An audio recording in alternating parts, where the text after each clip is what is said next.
ভারত এবং বাংলাদেশের মধ্যে যে কয়েকটি স্থলবন্দর রয়েছে এবং বর্ডার এরিয়া রয়েছে, তার ভিতরে বেনাপোল বর্ডার একটি অন্যতম।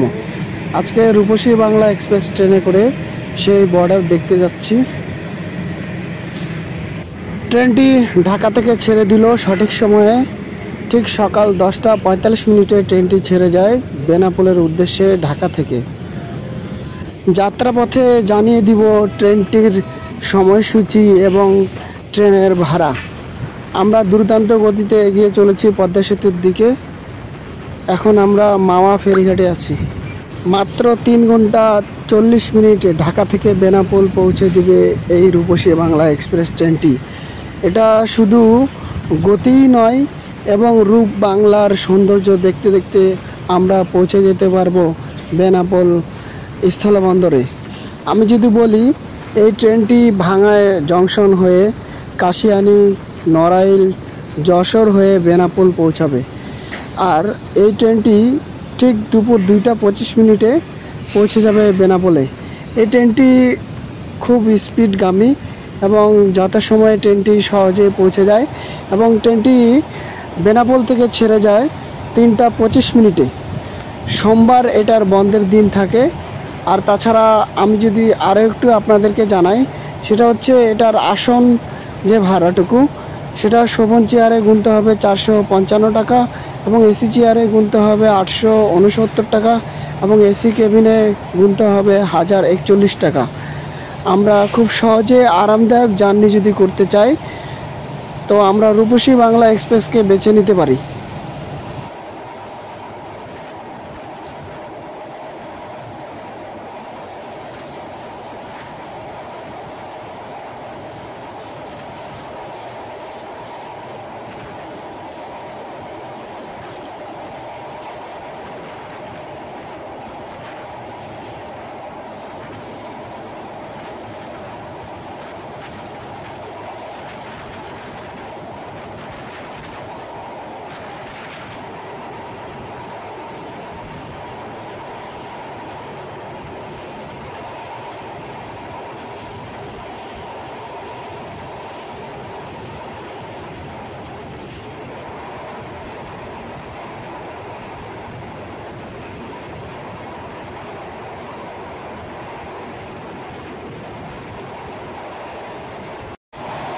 পদ্মা সেতু, যেটা কিনা আমাদের স্বপ্নের নয়, আমাদের গর্বেরও একটি সেতু, পদ্মা রেল সেতু।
আমরা যে রেল লাইনটা পাস করে যাচ্ছি এটা খুলনা রুট।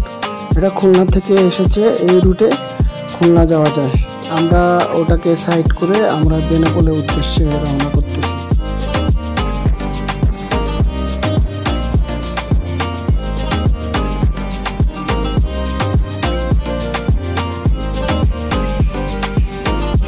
ফাইনালি বেনাপোল স্টেশনে নেমে গেলাম আমরা।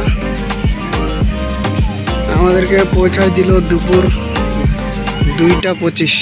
আমাদের হাতে সময় খুবই কম। আমরা বেনাপোল স্টেশন থেকে নেমেই রিক্সা নিলাম, 20 টাকা ভাড়া, বেনাপোল চলে যাব।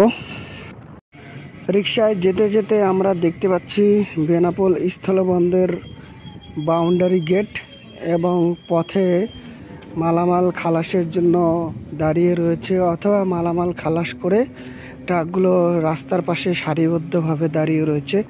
এগুলো কিন্তু সবগুলোই ভারতের ট্রাক। হ্যাঁ, মালামাল খালাস করার জন্য তারা এসছে। আমরা একটা গেট দেখতে পাচ্ছি, এখানে ভারত থেকে আসা বিভিন্ন ট্রাকগুলো দেখতে পাচ্ছি দাঁড়িয়ে রয়েছে।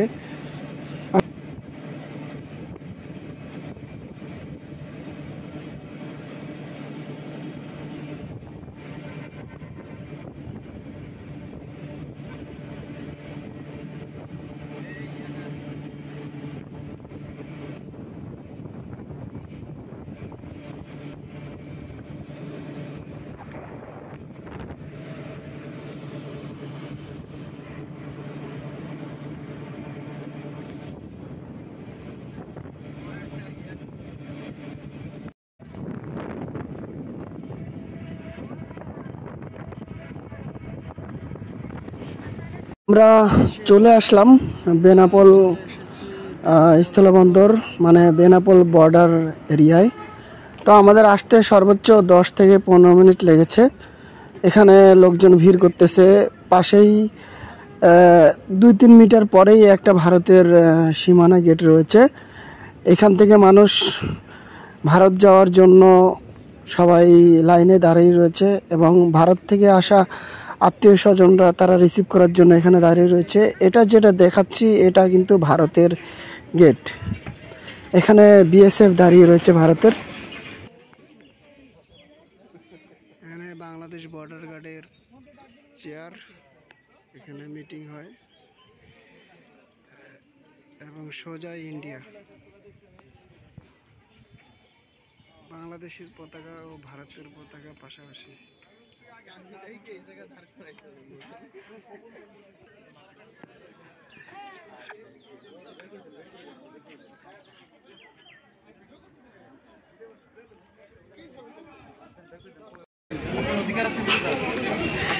এখান থেকে কাস্টম অফিস এটা।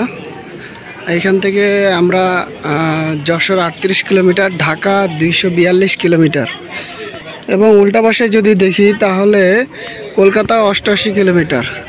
আর এখান থেকে পুরা বর্ডার সাইড আমি দেখাতে পারতেছি। এটা কাস্টম অফিস, ওইটা বাংলাদেশ এবং তার পাশে ইন্ডিয়া, এবং এটা বেনাপোল আইসিপি আর এটা গাছ। আমরা খুব সহজেই বেনাপোল স্থলবন্দর থেকে আমরা খুব কাছ থেকে আমরা দেখাতে পারবো, কেননা এইখানে অত প্রতিবন্ধকতা নেই। দেখেন এইখানে বাংলাদেশ থেকে একটা মেয়ে ইন্ডিয়ায় যাচ্ছে।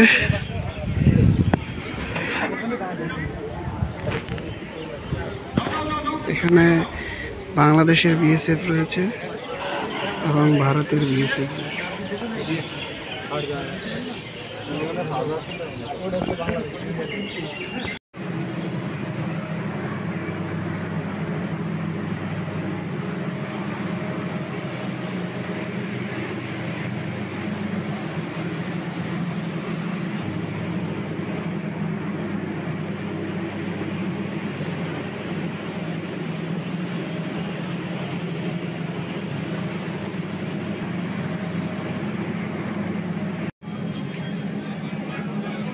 আমরা খুব কম সময় নিয়ে ঘুরতে পেরেছি। আসলে ট্রেন লেটে আসার কারণে আমরা আবার ব্যাক করে যাচ্ছি ঢাকা। তো আমরা বেনাপোল রেল স্টেশন থেকে বর্ডার দেখলাম এবং 2:25 মিনিটে ছেড়ে গেল। আবার ফেরত চলে আসছি। সরি 3টা 25 মিনিট, যেটা রাইট টাইম। আবার দেখা হবে কোনো একটি নতুন প্লেসে। সে পর্যন্ত সবাই ভালো থাকবেন, চ্যানেলের পাশে থাকবেন। ধন্যবাদ।